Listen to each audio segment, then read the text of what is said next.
Bismillahirrahmanirrahim. Assalamualaikum warahmatullahi wabarakatuh. Perkenalkan, nama saya Asriani, stambuk Q1A1-19004, jurusan Ilmu dan Teknologi Pangan, Fakultas Pertanian, Universitas Halooleo.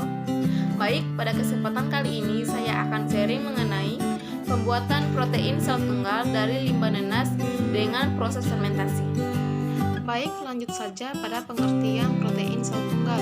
Protein sel tunggal adalah istilah yang digunakan untuk protein kasar atau murni yang berasal dari mikroorganisme bersel satu atau banyak yang sederhana seperti bakteri, khamir, jamur, ganggan, dan protozoa. Protein sel tunggal dapat digunakan sebagai tambahan protein pada pangan, pelengkap protein untuk ternak, dan ramuan pangan yang berfungsi sebagai pembentuk cita rasa. Protein sel tunggal merupakan salah satu alternatif untuk pemenuhan kebutuhan protein di masa depan karena selain mengandung protein tertentu juga mengandung karbohidrat, lemak, vitamin, mineral, dan nutrisi lain yang dibutuhkan oleh manusia. Berikutnya mengenai bakteri Saccharomyces cerevisiae. Saccharomyces cerevisiae merupakan jenis khamir yang mempunyai sel tunggal. Sel khamir terdiri dari kapsul, dinding sel, membran sitoplasma, nucleus, vakuola, globola, lipid, dan mitokondria. Khamir ini berbentuk oval atau bulat telur dengan ukuran sekitar 1-5 nm atau 20-25 nm dengan lebar sekitar 1-10 meter. Koloni berbentuk rata, lembab, mengkilap, dan halus. Selanjutnya, cara reproduksi Saccharomyces cerevisiae. Saccharomyces cerevisiae dapat berkembang biak secara seksual dan aseksual. Yang pertama, aseksual. Reproduksi aseksual adalah reproduksi yang tidak melibatkan sel gamet atau tidak melibatkan proses meiosis.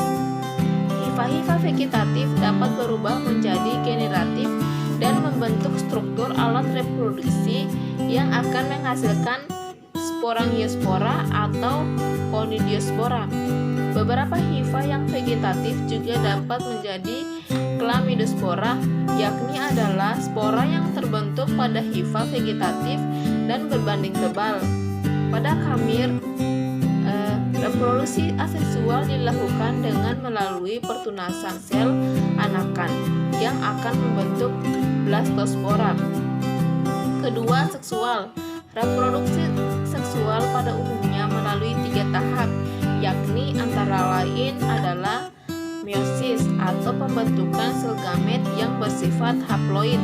Kedua, plasmogami yang artinya peleburan plasma, dan sel karyogami yang artinya peleburan sel inti. Adapun faktor-faktor yang mempengaruhi terhadap pertumbuhan Saccharomyces cerevisiae adalah yang pertama itu suhu. Saccharomyces cerevisiae mempunyai suhu optimal untuk pertumbuhan mikroba. Suhu di bawah minimal dan di atas maksimal dapat menyebabkan terjadinya denaturasi enzim sehingga tidak dapat tumbuh. Sebagian besar Saccharomyces cerevisiae umumnya tumbuh baik pada kisaran suhu 25-30 derajat Celcius. Kedua, nutrisi atau zat gizi. Dalam kegiatannya, khamir memerlukan penambahan nutrisi untuk pertumbuhan dan berkembang biak, yaitu unsur C, ada faktor karbohidrat unsur N, dengan perkembangan pupuk mengandung nitrogen, misal Za, urea, amonia, mineral, dan vitamin-vitamin. Yang ketiga itu pH. Nah, nilai pH optimal untuk pertumbuhan Saccharomyces cerevisiae yaitu antara lain 3,5 sampai 5,5.